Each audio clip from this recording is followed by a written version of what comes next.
Tintin Bersola Babo and welcome to my vlog, Christine Babo's Chronicles. Thank you so much to my subscribers, old and new. So keep on watching, subscribing, liking, and commenting. And don't forget to smash that notification bell para lagi kayong updated sa ating mga vlogs.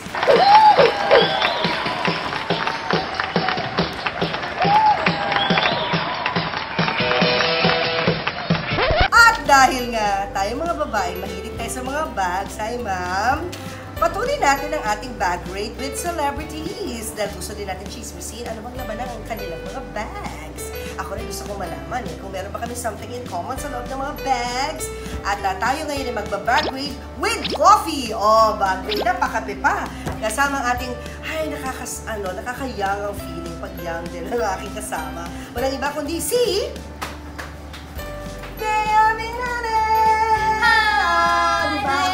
Bersola Babo Bea Binere. BB!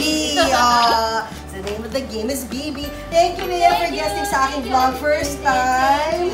Thank you, and hi muna sa kanila. Hi everyone! Hi! Sana magustuhan niyo itong vlog na to and don't forget to like and subscribe and comment. Dahil meron din channel, si Bea. Nauna siya sa akin, actually, di ba? So, ipa-follow niyo siya, ipa-follow niyo rin ako, ipa-follow niyo rin kami. So, dahil kaya I always say dito sa YouTube, di ba? Let's be a community of people encouraging each other, entertaining each other, making people happy through our vlogs. Yon. So, eto na.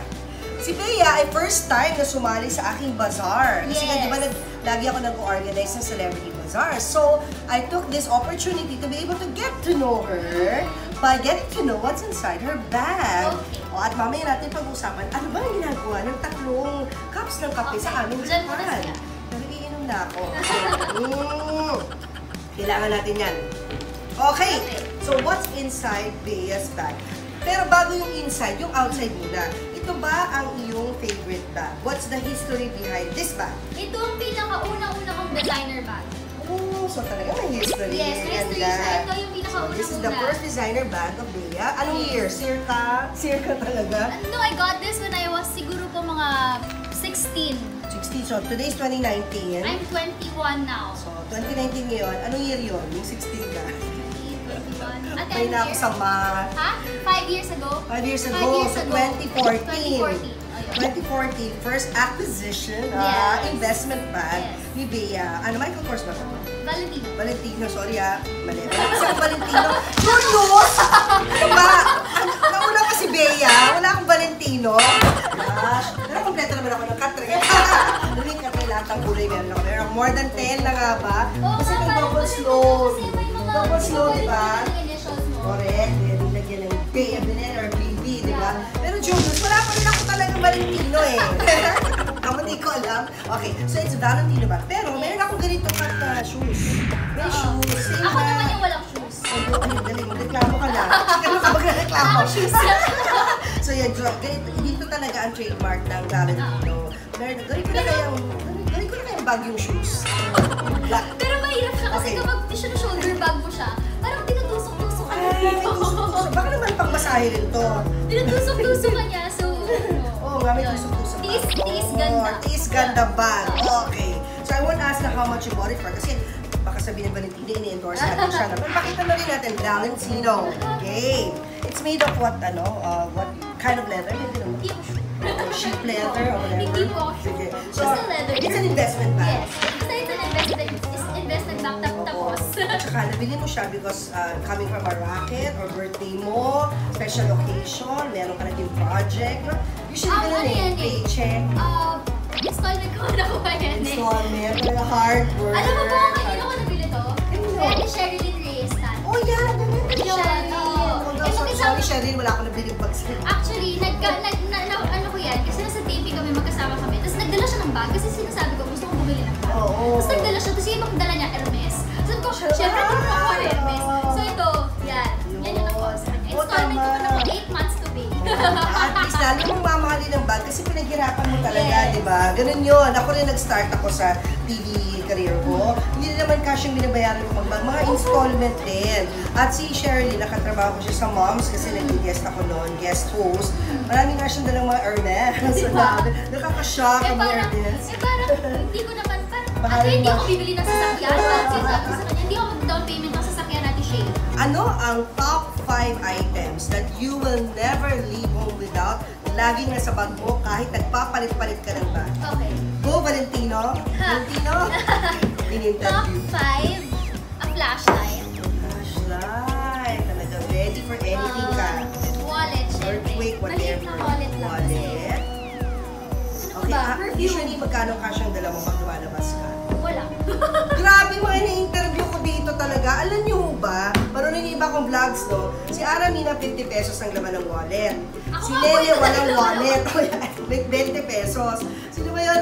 Si Nene Tamayo, walang laman, pero mga credit cards ang Ako dala naman niya. ako may card. Yun, ako hindi kasi makash ako. Pero talagang mga walang laman yung mga wallet na mga in-interview ko si Maricar Reyes. Ang laman ng wallet niya, parang ganun din, 50 pesos or 100. Walang dalang wallet ng mga Puro to. card. Well, kasi lagi ko naman po kasama si mama. So, siya yung... Si mother pala, Susi. Yun. So, Sa kanya mother. Wallet, Tapos, perfume, powder, Powder. and ballpen. ballpen. Yan. Nasa na lipstick, wala. Wala, basta ma-powder, basta hindi oily, okay na yan. Yun. Okay, so yan ang top 5. Top Kwentan five. mo ko bakit yan ang top 5. Top Bakit 5. ballpen? Bakit ballpen? Kasi feeling ko, ito yung pinaka-simpleng self-defense na pwede mong gawin. So, depends talaga ng isip niya, hindi palista ng utang, o utang, o bibigyan ng Well, syempre cellphone kasama number. yung phone, pero hindi kasi palaging nasa bago yung phone, nasa bulsa ko palagi. So, yan yung lagi nasa Uy, good tip ha, for Bea. Self-defense. Sa airport, hindi pwede kang, di ba? Airport, pwede siya. Sa concerts, pwede siya. Na hindi ka naman pwede Tama. magdala ng Swiss Yeah, knife, yeah, hindi ka yeah. pwede magdala ng pepper spray. Yeah. So, ito yung pinaka... Makes sense, no? Simplest. The only sharp object that can actually be a defense, a Yes. weapon. Yes. Weapon to defend. Is a pen. Galing. Saan mo natutunan yan? Wala lang? Wala lang. Isip na. Galing. Tapos, Okay. ito. Okay, nasabi mo na. Pero Oiliness sabi mo is ulit. next to... So, dapat, ano ka, kailangan... Maganda yan ha. Oiliness is next to ugliness. So, never be oily pa rin yun. Never ugly. Grabe. Tapos, perfume. Kasi sobrang ako, kahit ako, sobrang nagugustuhan ko yung taong mabango. Wow. Try. Lahat ng yung nagagawin mo. Ito naman ay ano. Banban. Diba sabi nila? Ganyan. Tapos, saka, 1, 2, 3, go! Yan. Ganun dapat. Hindi yung ganyan diretso. Ako, baka ganun ba na? Yung ba na-try ko?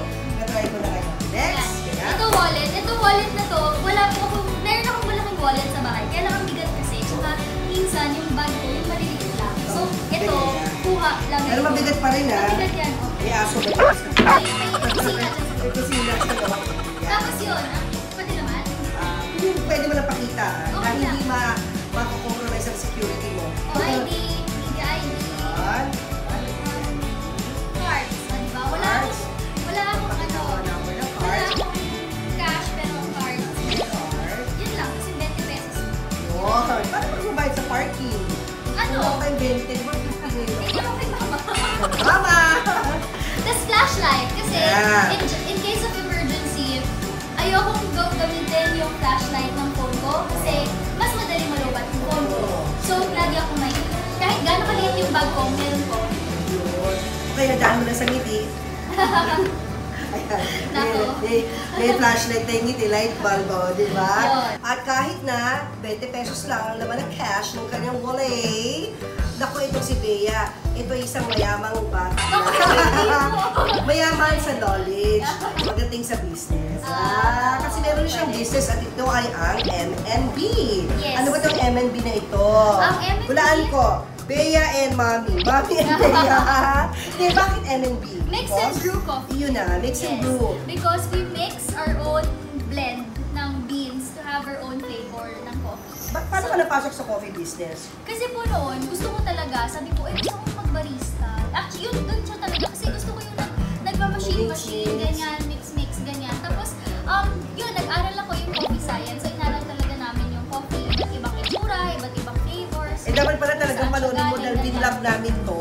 Nag-aral si Julius for a day, how to be a barista Oo. for a day. Tapos tinuruan niya ako Oo. kung how to make cappuccino. Oo. So makikita mo dito kung paano ko nag-fail. Doon sa vlog ko. Nilag ko yan, magugustuhan mo yun. Kasi nga, mahilig ka pa na mag-coffee-coffee. So nagsimula yun sa passion mo na mahilig ka talaga magkape, syempre. Mahilig ako magkape, pero Tapos noon po, yung pa. ang kape ko, yung sobrang puti, yung parang mukha na siyang gatas na may kape, hindi siya kape may gatas. Pero nung nag-aaral, dun ko na na-appreciate yung iba't ibang klase ng kape. Inumin ko siya ng black lang kasi sobrang iba-iba pala talaga yung flavors nila. And ang galing kasi parang, kasi nag-tasting kasi kami ng beans, di ba? Like parang yung robusta, nutty, ganyan. Tapos biglang yung isa may lasang langka, lasang very fruity, ganyan. Yung very distinct. So kahit na plain lang na black na beans yan, meron siyang distinct character. Sa mga mahilig sa kape, meron lagi na acidic o nag-GERD. Ano bang mas maganda? Robusta? Napagkalala mo ba yun? Well, Arabica has the least acidity. Yun. So dapat pala Arabica. Gano'n mo naman. I think. Minsan na-atake ako ng acidity. So, Arabica. And sabi po nila, iba kasi yung acidity. Meron kasing kape na kapag sinabing acidity, it's the taste, it's the flavor. It's not the effect sa'yo. So parang kapag bumibili ka ng beans, may naano ka, ganitong percent acidity, ganyan. It's the taste, it's the parang medyo citrusy-ish pag na-taste mo, nararamdaman mo na, parang... Hindi siya yung acidity na ma-feel mo sa tiyan. Galing. And yung acidity, makaka-feel ka like acid reflux. Depends on the brewing and the roasting. So since you said you mix, eto ano ba to? Sarili mo bang mix to? Nakakatuwa to guys, tinan mo. Black sa ibabaw, blue sa ilalim. Ngayon ako nakakita ng ganito. Ano to? Anong klaseng mix ito? So this is our MB Special. That's, yung blue na yan, it's a special mixture of milk. And then, yung sa taas, it's 2 shots of espresso plus, kaya siya black dahil meron siyang activated charcoal. Okay, activated charcoal. Bling, bling, bling. Ngayon ko na narinig. Activated charcoal. Ano siya? Ano po siya? Usually, ginagamit siya minsan sa toothpaste. Pero, may toothpaste na nabili na meron nakalagay charcoal.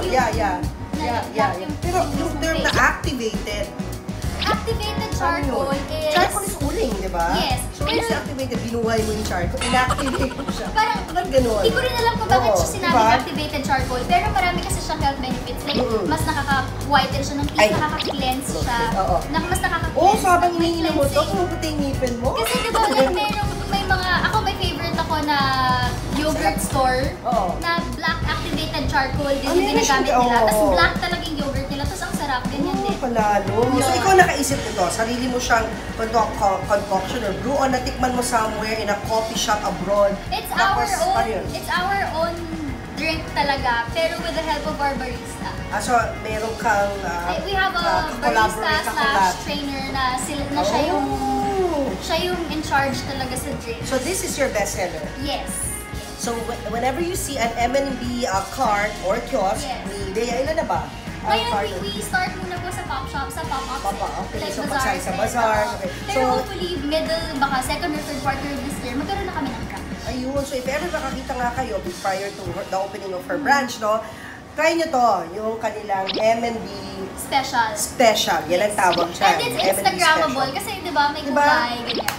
May kulay, kasi ngayon kasi mimix din. Galing-galing. Tapos nabuhusan ko rin yung bag ng Valentino. Wag. Please lang. Ayan. So, ito rin, natuwa ako. Kasi I'm also a lover of the environment. In fact, I've written Basura Monster. It's a book na we should minimize the use of plastic. So ako, consciously, basta kaya ko na uminom ng drink na walang plastic straw, I avoid using the plastic straw. Kaya tuwa po ako dito, I will really highly endorse this kasi it's bamboo. That's bamboo. We got it straight from we got it straight from Palawan. Imagine, locally sourced. Yes. Ayun talaga. Is it also because of you thought of this? Or yung barista mo ang Ako yan. Kasi sabi ko, noon pa, active na rin po ako sa mga charities and NGOs na mga environmental awareness, mga tree planting activities, ganyan. And sobrang nakakalungkot na kasi yung mga nangyayari, di ba? Tsaka sa Facebook, kahit Facebook live, nakikita mo mga hayop-hayop na kung ano-ano na nakakain nila yung plastic. Di ba nakikita mo? Hindi nila kasi ma-distinguish yung difference ng plastic at hindi plastic. Basta pag nasa dagat yun, makakain nila, masaswallow, hindi nila madadigest. Pag namatay na, binuksan mo yung bawa. Puro plastic yung laman ng nakakasad. Talaga. So parang kasi di ba, ang uso ngayon is the stainless steel straw. Pero ang sabi kasi nila, yung way naman niya of doing it I'm not campaigning against it. I'm not against it. It's okay. I have stainless steel straws at home. Yeah, me too. But yung paggawa niya kasi daw, it's parang mas medyo din kasi the machines and everything. Yeah, may chemical din. May chemical din. When that stainless steel comes into contact, let's say with so much high heat siguro, may effect yun sa'yo. Oo, and yung paggawa din, syempre, it's bakal. So, syempre, yung pag-mold, yung mga machines and everything. So, better pa rin yung ganito. Pero it comes at a high cost kasi bamboo, di ba? Hindi katulad ng plastic straw na marami, commercially produced, mura. So, ito, mas mahal. So, we also have plastic straws, but we offer these also. Ito, it's 25 pesos per piece. It's a piece lang, tapos it's yours na. So you can actually recycle it, di ba? Bring it home. I shall recycle this. Anyway, ako lang naman ang iinom. At si Julius ba? Di ba? Pareho rin naman ang effect doon, di ba? Pag-share kami ng straw, para lang kami naghahalikan. So yun, so congratulations dito, Bea, sa business mo na ito. Kasi it's business with a passion and business with a conscience. Yes. Diba? I like it. I like it so and much. some of our beans are locally produced, so we also have Filipino farmers. Filipino coffee farmers and growers. Galing. Bea, kung ikaw ay isang bag, anong klase kang bag at bakit? Siguro ang hirap naman question nun. Siguro. Maraming klaseng bag, di ba? Pwede kang shoulder bag, purse, o kaya sling bag, maleta. Okay. Siguro Ayun pa, baka meron kang ganyan. Siguro parang ganito. Ito, may handle siya, pero may sling. Ayun, Kasi dual chenes. Kasi parang adventurous ako eh. I like traveling, so para convenient. Kasi gusto ko rin ng convenient. Ayoko na masyadong maraming iniisip, ayoko na masyadong maraming hassle. So sling lang siya. Pero at the same time, we also want to like yung mag-mingle-mingle with other people. So, di ba usually kapag may mga events, so, pwedeng casual. Pwedeng medyo. Tapos, paggabi, din sa sosyala na. So, ganun ang personality and mo. You can adjust. Dual purpose. Kasi parang feeling ko marami rin akong purpose sa life. Diba? Tsaka pwede kang maging casual. Diba? You have to be casual and then we can be quite cool. Or semi-formal if you have to. In short, versatile. Versatile! Okay, thank you, Katre, for making a shoot here sa inyong pop-up space, sa ating stand pop-up store. Bagay kasi yung kanilang sa topic natin, di ba, about bags. So, basta pag bibili ka dito, Bea, remember, meron kang discount, malaking discount. Diba? Dugtungan mo ito, tapusin mo, umpisahan mo. Kasi ito yon. Sana, tulad ng isang bag, ang buhay ko ay blank, blank, blank. Oh! Ang hirap na naman yan. Sana, tulad ng isang bag, sana ang buhay ko ay okay. Sana tulad ng isang bag, ang buhay ko ay wait lang. Na-pressure naman ako dun sa tanong. Very miss you. Very binibi naman. Very binibini Pilipinas naman. Okay lang, tape pa. Pag nakaisip ka rin, ikaw ulit natin. Ako, ang buhay ko, sana ay tulad ng isang bag, sana ay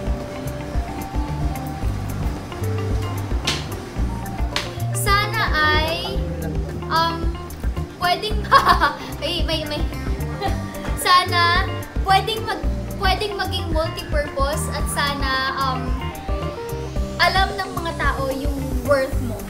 Kasi 'di ba, yung ibang tao kapag na may nakita silang bag, alam nila yung worth, alam nila na dapat ingatan kasi pinaghirapan. Ganda. Sa buhay mo ay sana maging ganito ka worth it. Diba? Tulad ng bag na pinaghirapan. Yes. Yeah. And you are Miss Universe! Hindi po ako pwede. Masyado po ako maliit. Stretch natin yan. Uminom na maraming ganito, MNBs. Tatangkat mo kayo. Hindi na po maagang nag-artista, maagang na nakasailaw. Sa ilaw, correct. So thank you very much, Bea, for guesting in my vlog. It means so much. Thank you so much. So again, please subscribe sa vlog naming dalawa, Bea Binene. Online. Ako naman, Christine Bubbles Chronicles. Mag-enjoy po kayo. Sulit po yan sa panonood nyo, di ba? And always smash that notice bell para every time meron kaming uploads ay mapapanood nyo. So thank you. I hope you enjoyed my vlog. So please watch the other vlogs dun sa ating playlist. So I'll see you again. Bye guys! guys!